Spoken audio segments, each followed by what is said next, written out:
I have been a fan of Brene Brown since I very first heard of her years ago, and I have all her books. So this one, when they said they were doing this one, I said, I only get one chapter to the end? Okay, I'll take it. So we're going to talk today about what the name of this chapter is. It's called Strong Back, Soft Front, and Wild Heart. You got part of that in the meditation, right? I wanted to connect that for you guys. So Brene talks about in her book about true belonging, and it's a spiritual practice of believing in and belonging to yourself so deeply that you can share your most authentic self with the world and find sacredness in both being part of something and standing alone in the wilderness. When the first time I read her book, I probably would have never even imagined I could do that. That's how long ago it was. To be my authentic self in front of people? People were going to see me be that? No, they might not like me if they saw who I really was. They may not even understand how I got the way I was. But I was a different person back then, and there's a lot of journey that's happened between them. So it took me a long time to be able to learn this with her. So we do this with a strong back, a soft front, and a wild heart, she says. And as I put this together, what came to my mind was mind, body, spirit. The principles in unity, right? So the strong back being the mind. And I'll break that down for you so you can get where my little mind went, okay? She shares that many of us know and feel, and it's a crisis in our country right now. We're all disconnected. And we can blame it on COVID, and we can blame it on AI or computers or whatever we want to blame it, but we are in an epidemic of disconnection. People are no longer connected. And when I looked up the stats, it says that 50% of the adults reported feeling of loneliness, social isolation, and a lack of companionship. 50%. That means if it's not you, it's the person next to you. 1 in 2 people feel that they're isolated and they have no companionship. And nearly 70% of Gen Z and millennials report feeling lonely despite the high digital engagement. I mean, everything's online. You can get a hold of your friends all the time, right? You can text your spouse, you can text, it's all right there. But it's not the same because we're losing this personal connection.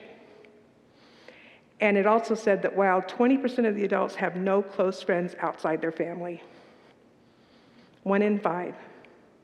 Well, quite frankly, if I didn't have close friends, I wouldn't have family. So I'm kind of the opposite. But 20% of the people don't have any close friends outside of their family. That is disconnection. That is not staying together where we need to be. So the strong back is part of us that knows that we are in God and we are willing to stand in this space strong and tall, even when it's uncomfortable. That's the hard part, right? I can stand there strong and tall, but then it gets uncomfortable and I don't want to be there anymore. It hurts. It might too uncomfortable. It might make me feel very diseased, right? It's easy to fit in as long as we're fitting in with people that are like us. People that want to do the same things we do. People that think the way we do. But when we're not, and we are in a very polarized world right now. So it's like you're either us or you're them right now. And each of us is individual, but we're not seeing it that way because everything is so, we're in this group or we're in that group. And she's here to say, we're ourselves, and we need to stand in that self. And unity teaches us, right, in our mind. So in doing so, along my lifetime, becoming my authentic self, I've lost a few friends. I've lost a few jobs. I've lost partnerships. I've lost, sometimes there's losses. But are those losses more than the gains that I got? And the biggest gain I've received all along the way is to become who I'm really meant to be. That is where we're headed with this, and that's what she's trying to bring up in this book. So sometimes you will have to step away, and it won't be easy. And it'll be okay, because you're stepping into yourself. So I kind of liken this to a teeter-totter. You see my teeter-totter up here, right? I work with a lot of traumatized women, and sometimes I tell them, look, the teeter-totter's way up on one side, basically. The pain of staying where you are has gotten so big that the pain of change is going to let you shift.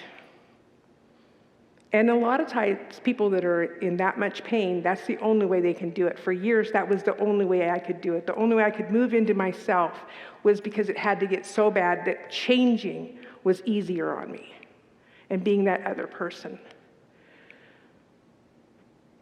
So what if we didn't have to wait for that kind of pain? And what if we didn't have to abandon who we were? And that's what she talks about throughout this whole book. That's having a strong back and being true to yourself. Our unique oneness is knowing where and whom we are in our true life. So this is what I call mind. What do you value in life? What are your true values? That's our strong back. That's our foundation. What is my real truth here? Do I stand by and watch somebody experience whatever, or do I stand up for them? What are my values? Am I valuing people that, for instance, I was talking earlier. Yes, I wasn't going to bring this up. I was just speaking earlier, and I've had a very colorful life, okay? And I can just tell you that almost 30 years and 12 steps will get you got a lot of color in your life, right? So I was sharing earlier that every time I run into somebody or pass somebody, or I'm stopped by and talk to somebody, that I look at them and I realize that they're going through some of the stuff that I could have very easily been in. I look at them with compassion. That's my strong back. Because one thing is, I know I could have been them very easily. And another thing is, I don't know their journey. I really don't know. So who am I to judge? Them or me? Who am I to say? But I can say in my life, I'm going to stand up for this, and I'm going to say hi, and I'm going to interact as best I can. When I lived in San Diego, I was actually a program manager for a homeless shelter.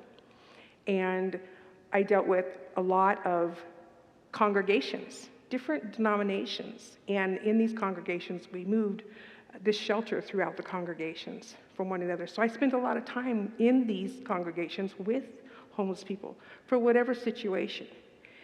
And it was like my foundation. I knew walking in that I was enough of myself, that I wouldn't harm them by what I said or shared, but I could be that beam of light for them, that I could be that hope for them, that they could know that they too could make it that far, that they could get where they wanted to go, and they could pick themselves back up at some time. It's about being ourselves. We remember to release judgment of ourselves and others. Don't just release judgment of other people. Come on, people. We got to release the judgment of ourselves too. Those things that happen, you can let them go. We did the best that we could in the moment with what we had. And it says, I can love you deeply and still say no. I can respect you and still disagree. And I can belong to myself and still stay connected to you. It doesn't have to be this polarization. It doesn't have to be one or the other. We can still be together and be ourselves. And we can have our strong back and our values and share them with others lovingly and kindly, and not blame them for theirs, but just be that person of knowing that they are where they're at. They're going to be who they are, and love them right in that light. So then we'll move to the soft front. Okay? That is our Christ presence. If you've got your back up and you're strong, your front is open. It's exposed, right? That's your Christ light right here. That's the presence of God right inside you. It's really hard to have a closed heart if you've got your back strong. If you know who you are, if you're standing on your foundation, you will automatically open up your heart. And Bernays describes this with, we know that we can often protect ourselves by numbing out. That's the numbing out. And that, I can tell you the history of that, right? So people numb out in a whole bunch of different ways. So we don't want to see, we don't want to feel, we don't want to know what's going on, so we stay in that position of not opening our heart. We keep it closed. And she says that we can numb out, or we can shut down, or we can dehumanize people who disagree with us. That's happening a lot right now because people are just so polarized. And she also says sometimes that we do this through sarcasm, cynicism, and contempt, and hoping that if we do that, we'll stay safe. I'll stay safe in my little box because I don't have to expose myself of who I am, right? A soft front doesn't mean you're being a doormat. It's remembering that the same divine life that moves in me moves in you. The same divine light that moves in me moves in them. Maybe it doesn't come out looking the same, but it does, nonetheless. That's what we know here at Unity, right? So in this Christ light, even if we disagree, and even if we have to part ways, we can still look at one another and silently bless each other because we bless the Christ in them and the becoming of who they will become. Maybe they won't always stay that way. Maybe they'll change. Maybe, like my mother, they'll die in their disease. Maybe, like my father, they'll have a reckoning someday and they'll become who they're meant to be. And then he will have had 25 years with his family that was wonderful and kind and loving, instead of losing them to the disease or disorder. So here and always, we want to remain open and compassionate. And we do that automatically if you have your foundation and your strong back. Your chest automatically opens up. We just have to not armor it up. We have to not block it in some way and say, no, they don't deserve it or I don't deserve it. Because really the truth of the matter is if we're cutting somebody off, we're cutting ourselves off from the experience as well. And we're losing that way. So let's open that up. And now we're going to go to a wild heart. This is our spirit, right? This is becoming the wilderness. And this is living as spirit in the world of humanity. Can we do that? Because that's what we're asked here to do. That's what this church asks us to do. Live as the Spirit of Christ. Be the Christ light in the world. That's living in the wilderness. So Brene describes the mark of a wild heart as the ability to hold the paradox, to be tough and tender, to be excited and scared, to be brave and afraid, all at the same time. The brave heart always stays awake to the suffering of the world, fighting for justice and peace, while also cultivating its own moments of joy and gratitude. That's walking a big path, right? That's becoming the wilderness. Here's something I learned years ago. You guys will not believe this, but I was diagnosed with social anxiety in the late 1990s. My therapist told me I would never talk in front of a group. Don't tell me never anyway, but you know what I mean? That's just something you don't say to me. But when I was going through school, I took a class, public speaking class, and I thought I could not stand up in front of them. It was a small class. There were probably 10 people in it. I'm like, there's no way I'll be able to stand up in front of them, right? But then my teacher, my instructor, told me one very important thing that to this day I think about and I share with other people. Do you know that it's adrenaline that makes you scared, right? It's that blood pumping through you, that adrenaline kicks in. Do you know that adrenaline, the same drug, kicks in excitement? They're like just that close to each other. So the same adrenaline that pumps through your blood, that pumps you into fear, pumps you into excitement. So why are we choosing fear? If it's the same chemical going through our bodies, why are we choosing to call it fear, to live into that fear instead of that excitement? So then what I learned was when I got up in front of people, as soon as I started getting scared, I go, oh, I'm excited, I can't wait. And I would be excited, and then that fear would go away. Because it's the same thing. It's the same chemical. What do they call it? Arousal congruent emotions is what it pumps in. But they're just milliseconds away from each other, the difference between fear and excitement. Becoming the wilderness is choosing the excitement, letting go of the fear, and being able to, even if you have the fear, live into it and be okay with living it and processing and still moving on. It means, like I said, I have a choice. I can live in fear in this journey, or I can live in the excitement of becoming the wilderness. Venturing out on this. Doesn't it sound exciting? It sounds like something we could do, right? Brene says true belonging means not just braving the wilderness, but becoming the wilderness, embracing its unpredictability and its beauty. And that's what the wilderness is about, right? Who goes hiking? I go hiking. I love the wilderness. It's beautiful. Hiking, camping, and we were raised with camping. So the wilderness has always been an adventure for me. And I love living into that. So knowing we can trust our inner wisdom and we can courageously step into the wilderness is how we will become the wilderness.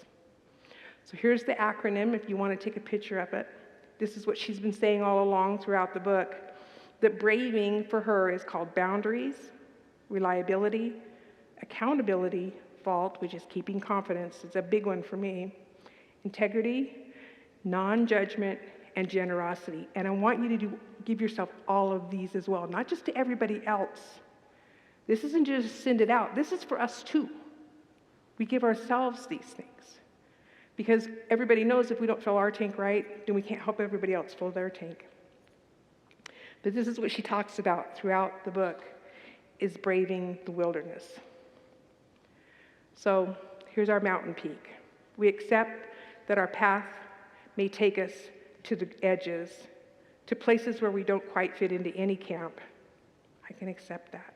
Yet, as unity and as true seekers of unity, we know this is where our deepest spiritual power lives. It has always, for me, been the edge where I grew, where I moved past, where I became. People call it transition. You can call it the edge. That has always been when I finally took that step and moved forward, where my biggest growth has been. And that's what we're being called to do when we become the wilderness.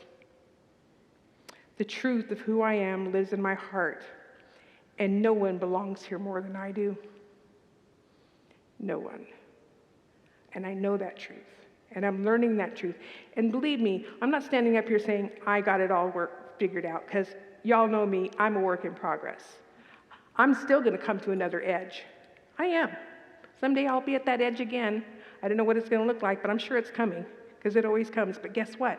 I'm still here. So 100% of the time, I get over and I get through it. And I learn from it, and I grow from it. So if this week you find yourself stuck or just kind of out of sorts, I want you to ask yourself, where am I tempted to trade my authenticity for approval? Where are you giving yourself up so you can fit in? Right? Where am I armoring up instead of meeting myself and others with compassion and curiosity? Where am I closing down instead of going, okay, I'll look at this. Let's stay open to this. And what brave and loving action am I willing to take, even in fear? Even if I'm afraid. So I invite you to practice daily. Put your hand on your heart and just breathe into it and tell yourself this same affirmation. I stand tall in truth. I keep my heart open, and my heart is wild and free in spirit. Thank you.